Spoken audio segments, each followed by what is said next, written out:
साथियों, पुल किसी भी क्षेत्र के विकास के लिए बहुत ही ज़्यादा महत्व रखता है। जिस तरह से टिहरी बांध के निर्माण से पूरे देश को फायदा हुआ, ठीक उसी प्रकार से इस डोबरा चांठी पुल की सहायता से न जाने कितने गांव को भी फायदा हुआ होगा।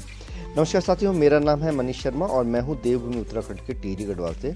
जी हाँ साथियों, अभी तक जिस स्थान पर जाने के लिए यहाँ के ग्रामवासियों को कई किलोमीटर की दूरी तय करनी पड़ती थी, वही दूरी आज डोबरा चांठी पुल के निर्माण के बाद आधी से भी कम ही रह गई है।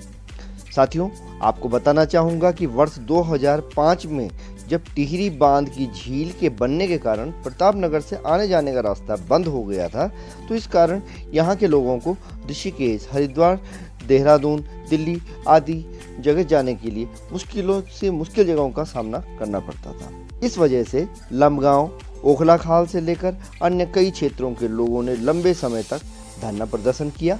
इतने अधिक लोगों के एकजुट हो जाने से भारी जन दबाव के कारण तत्कालीन मुख्यमंत्री ने इस पुल के निर्माण के लिए स्वीकृति भी दे दी। साथियों, डोबरा चांठी पुल विश्व प्रसिद्ध टिहरी झील पर बना सबसे बड़ा सिंगल लेन सस्पेंशन ब्रिज है और विश्व का 5वां सबसे ऊंचा एवं भारत का सबसे ऊंचे बांध पर बना हुआ यह पुल है। इस कारण यह एक पर्यटन स्थल भी बन गया है, बल्कि अब तो भारत का सबसे लंबा मोटर रेबल पुल भी बनकर तैयार हो गया है। यह पुल उत्तराखंड में आकर्षण का एक बहुत बड़ा केंद्र भी बन रहा है। इस पुल ने टिहरी झील की सुंदरता में 4 चांद लगा दिए। साथियों, यह पुल सबसे पहले डोबरा और चांठी नामक 2 गांवों को आपस में जोड़ता है और यदि मैं लंबाई की बात करूं तो यह लगभग 725 मीटर लंबा है, जिसमें से सस्पेंशन ब्रिज की लंबाई 440 मीटर की है।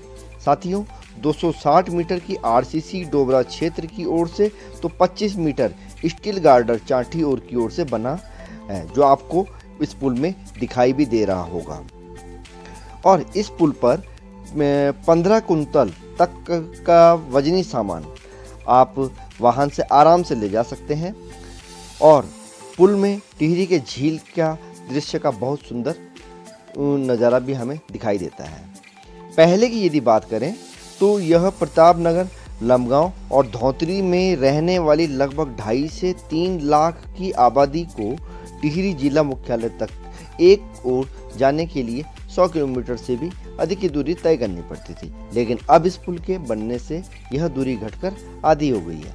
यह पुल लगभग 14 वर्ष में बनकर तैयार हुआ है और उसकी एक वजह यह बताते हैं कि कई कंपनियों ने इस प्रोजेक्ट को लेने से पहले मना कर दिया था, लेकिन सन 2016 में किसी साउथ कोरियन कंपनी ने इस पुल के निर्माण के लिए वह तैयार हो गई और यह पुल तैयार हो गया।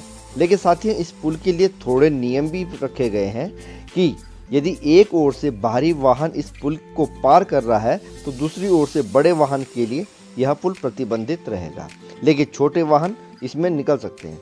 ऐसे ही दोनों बड़े वाहन इसमें कभी भी प्रवेश नहीं कर सकते हैं और इसकी निगरानी के लिए पुल के दोनों ओर चौकियां बनी हैं, जो कि संचार के माध्यम से एक दूसरे से जुड़ी हैं। तो साथियों, इसी छोटी जानकारी के बाद मैंने यह वीडियो समाप्त अपनी कर रहा हूं। आशा करता हूं कि आपको डोबरा चांठी पर यह जानकारी पसंद आई होगी। ऐसी अन्य जानकारी को लेकर मिलते हैं बहुत जल्दी अगली वीडियो में। नमस्कार और नव वर्ष 2024 की आपको अग्रिम शुभकामनाएं।